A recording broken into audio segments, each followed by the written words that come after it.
Fala, meu povo, beleza? Vamos dar hoje início a um novo bloco de aulas aqui no nosso estudo das células, na nossa playlist de citologia, que vamos falar agora sobre metabolismo energético, uma parte muito importante para entender o funcionamento das nossas células.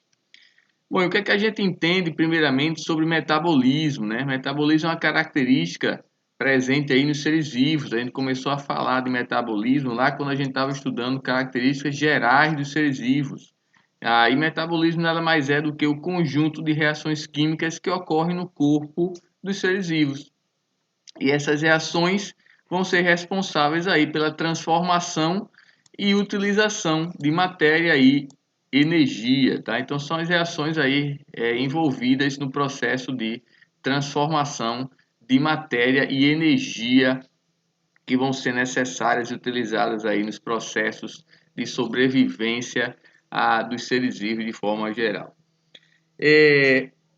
O metabolismo de uma célula, ele pode ser visto de forma análoga como um complexo mapa rodoviário, tá? Vamos fazer essa analogia das milhares de reações químicas aí que vão ocorrer para o funcionamento celular, tá? Então essas reações elas podem ser organizadas por sua vez em rotas metabólicas, tá?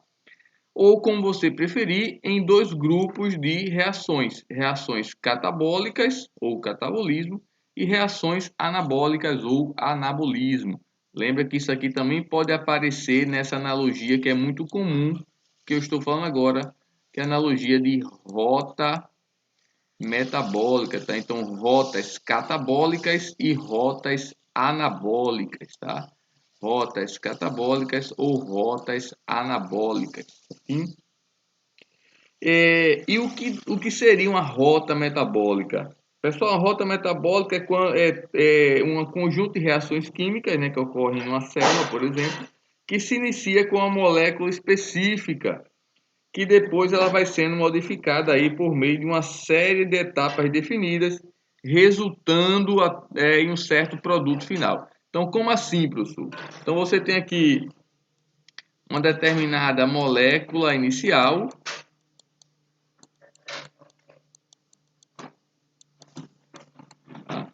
Essa molécula inicial aqui, ela vai sofrendo reações até o surgimento desse daqui, ó, que vai ser o nosso produto final.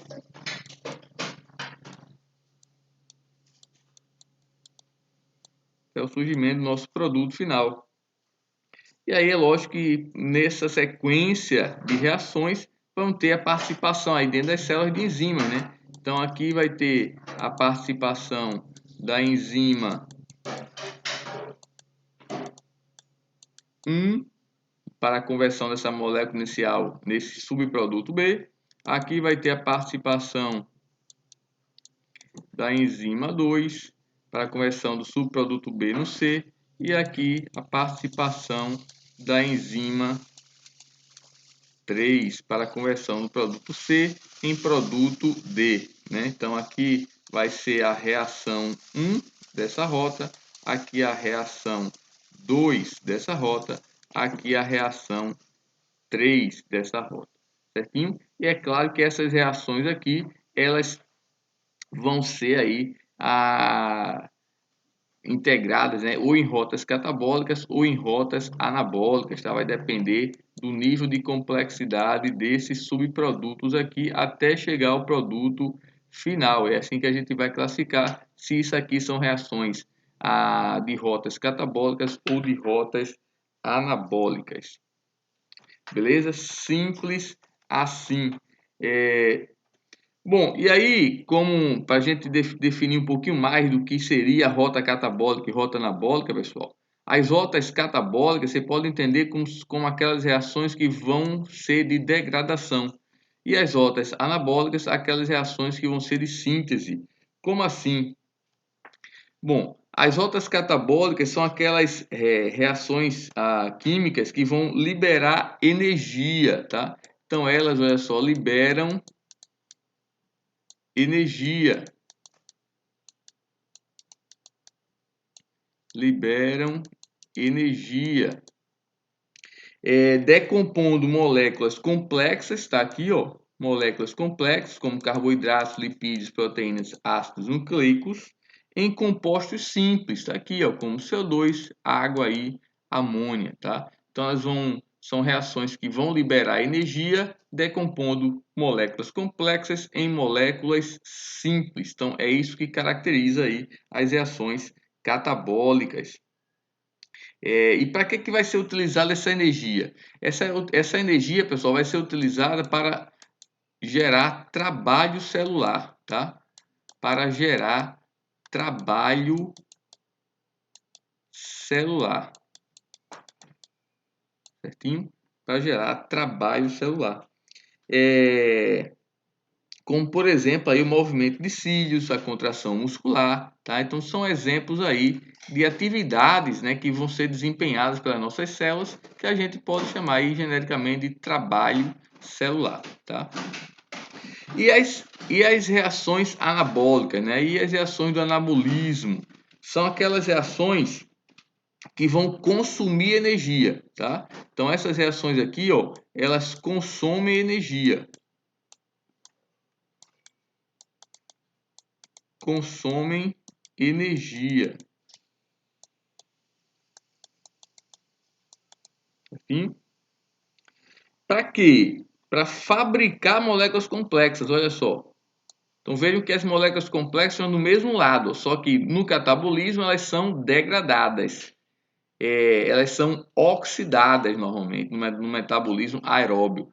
Enquanto que no catabolismo, enquanto que no anabolismo, essas moléculas complexas elas vão ser sintetizadas, elas vão ser formadas. A partir de quem? A partir de moléculas mais simples, ó. Como aqui eu exemplifiquei com os monossacarídeos, ácidos graxos, aminoácidos e nucleotídeos, para a gente relembrar aí os monômeros e as moléculas aí precursoras de macromoléculas que a gente já estudou lá em bioquímica, tá? Então, isso que vai caracterizar aí uma rota anabólica, tá? São aquelas rotas que vão consumir energia para fabricar moléculas complexas a partir de moléculas mais simples. Um exemplo disso é a própria síntese proteica, né? A partir dos aminoácidos. Então, a síntese proteica nada mais é do que um exemplo clássico aí de rota anabólica no nosso corpo, certinho? Em algumas situações, as rotas anabólicas podem aparecer ainda como rotas ou reações, tá? Tanto faz. Lembra que rotas é uma analogia que costuma aparecer, tá? Na terminologia de alguns autores, então pode aparecer em questão de prova, então fique esperto se aparecer o termo rota, por isso que eu estou usando ele aqui.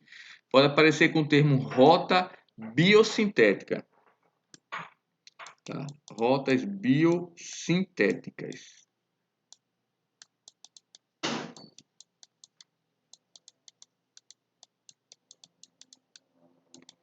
Rotas biosintéticas. Então, quando falar aí das reações de biossíntese, a questão aí está falando sobre as reações do anabolismo, tá? Então, isso significa reações biosintéticas, beleza?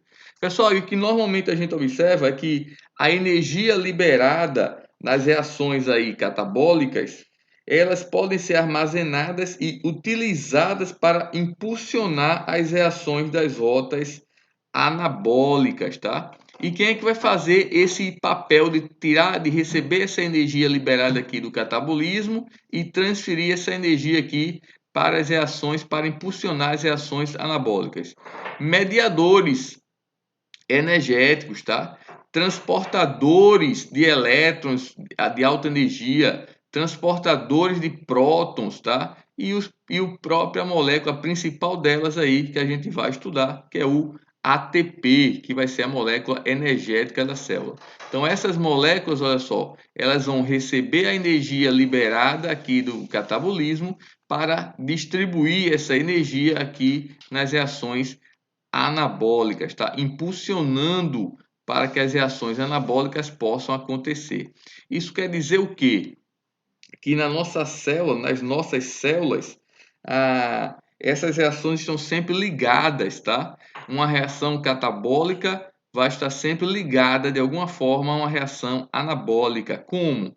Liberando essa energia que vai impulsionar aí vai favorecer aí a reação anabólica acontecer. E o principal mediador disso, pessoal, vai ser a molécula do ATP, que a gente vai estudar mais detalhadamente ao longo desse bloco de aulas, certinho? Então, esse processo aqui, olha só, de integração entre rotas catabólicas e anabólicas, a gente chama de acoplamento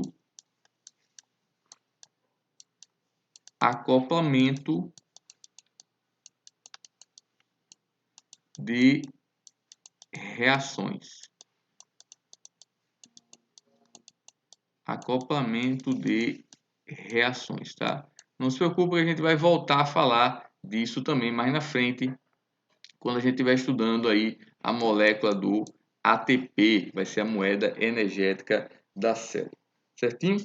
Bom, e aí a gente entende agora o que é metabolismo e agora o que seria então metabolismo energético. Vai ser nada mais nada menos do que o conjunto daquelas reações metabólicas, né, ou das atividades metabólicas que vão acontecer nas células com relação ao processo de transformação de energia. Então é isso que a gente entende por metabolismo energético. Vai ser a parcela daquelas reações que vai estar aí envolvido o processo de transformação de energia. E quando a gente fala transformação de energia, você tem que ter em mente que existem basicamente dois processos de transformação de energia com importância para os seres vivos. Existem aquelas reações em que os reagentes vão ter um nível de energia maior que o nível de energia dos produtos e ao longo desse processo de conversão de reagente em produtos vai acontecer uma liberação de energia livre, tá? Esse tipo de reação a gente chama de reações exergônicas, tá? Então, reações exergônicas são aquelas que há liberação de energia livre. Então, o ΔG dessas reações é negativo, certinho? Lembra que eu estou falando de energia livre, que é dado por essa formulazinha aqui, ó, ΔG, que é energia livre, vai ser igual a ΔH, que é entalpia, menos temperatura absoluta, que multiplica o ΔS, que é variação de entropia, tá? Então, é assim que a gente tem aí a formulazinha do ΔG, tá? Então, nas reações exergônicas, o ΔG ele é negativo, tá? São reações que tendem a ser espontâneas. Cuidado que o que eu falo sobre espontânea não significa que essas reações vão acontecer de forma rápida, muito menos que elas vão acontecer aí sem a necessidade aí, por exemplo, de enzimas, no caso aqui do metabolismo celular, tá? Bom, existem também aquelas reações que você sabe, deixa eu só tirar aqui essa linha aqui da frente, vão ter aquelas reações que você sabe em que o nível dos reagentes, o nível energético dos reagentes vai ser menor que o nível energético dos produtos. Então, para que ocorra a conversão dos reagentes em produtos, é necessário que ocorra a incorporação de energia livre, tá? Então, se vai ocorrer a incorporação de energia livre, o ΔG aqui dessas reações vai ser maior que zero. E a gente chama essas reações de reações endergônicas, tá? Pessoal, fazendo analogia com o que vocês vão estudar na química, normalmente, olha só, reações exergônicas apresentam também, até por questões matemáticas, não é? Um ΔH, que é a variação de entalpia, também menor que zero. Então, normalmente, o que a gente observa é que reações exergônicas, elas também são o quê? Exotérmicas, tá? Só que lembra que o termo exotérmica é para liberação de energia na forma de calor. Tá? Que quando a gente fala para reações em relação a metabolismo energético, metabolismo que envolve transformação de energia em seres vivos, calor está sempre presente nesse processo, mas não vai ser uma energia que vai gerar trabalho. Então, calor ele vai ser sempre eliminado dos seres vivos. Lembre lá do que a gente viu em ecologia, tá? Então, você tem aqui, ó, por exemplo, só para facilitar, uma cadeia alimentar, ó,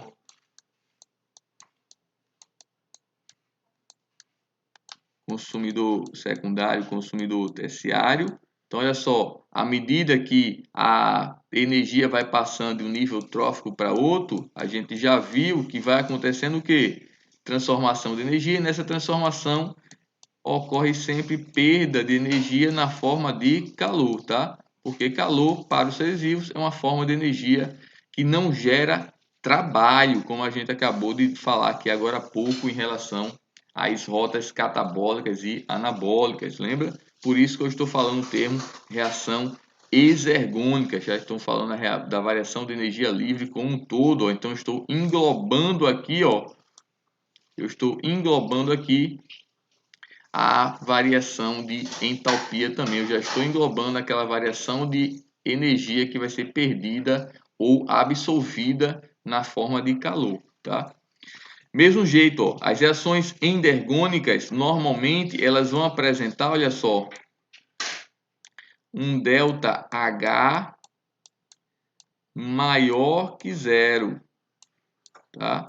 Então, normalmente essas reações vão ser endotérmicas, para fazer aquela analogia com o que vocês costumam estudar com mais detalhes na química, tá? Mas para a biologia, a gente tem que lembrar que a gente precisa ter noção também sobre a parcela da energia que vai ser de fato utilizada para a produção de trabalho nos seres vivos, que não é essa daqui que vai ser absorvida ou eliminada sob a forma de calor, tá? Então observe que quando eu falo energia livre, eu estou me referindo à parcela que vai ser utilizada para gerar trabalho, como aquela também que vai ser aí eliminada aí sob a forma de calor, tá? Pelos seres vivos. Belezinha? Mas o raciocínio é o mesmo. Reações exergônicas, o nível de energia dos reagentes é maior que o dos produtos, então ocorre a liberação de energia livre, semelhante ao que vocês vão estudar para reações exotérmicas. E nas reações endergônicas, o nível de energia dos reagentes é menor que o nível de energia dos produtos. Então ela vai, para que exista essa conversão, é necessário que a reação absorva energia livre, tá? Semelhante ao que vocês vão ver aí para as reações endotérmicas, certinho? Então, reação exergônica e reação endergônica, beleza? E aí, pessoal, quem é que vai ser o necessário para intermediar essa troca aqui, essa energia que está sendo liberada aqui das reações exergônicas para a energia que vai ser armazenada, vai ser absorvida aqui nas reações endergônicas. Esse intermediário aqui vai ser o ATP, tá? Esse é a principal molécula que vai conseguir captar essa energia liberada aqui das reações catabólicas, tá? Então aqui são reações catabólicas. Reações catabólicas são reações exergônicas. O ATP armazena essa energia liberada e fornece essa energia para as reações endergônicas, que são anabólicas. Então, como exemplo aqui, eu já trouxe para vocês, ó, o processo de respiração celular como um todo é um processo catabólico, é um processo exergônico. O processo de fotossíntese como um todo é um processo anabólico, é um processo endergônico, tá? Então, você já sabe, respiração, fermentação vão ser processos exergônicos catabólicos. Fotossíntese, quimiossíntese vão ser processos anabólicos endergônicos. Beleza? Bom, com isso a gente encerra essa introdução aqui ao metabolismo energético e próxima aula nós vamos começar a estudar ATP. Bebe uma água, toma um café e volta para continuar o nosso estudo. Valeu, até a próxima aula.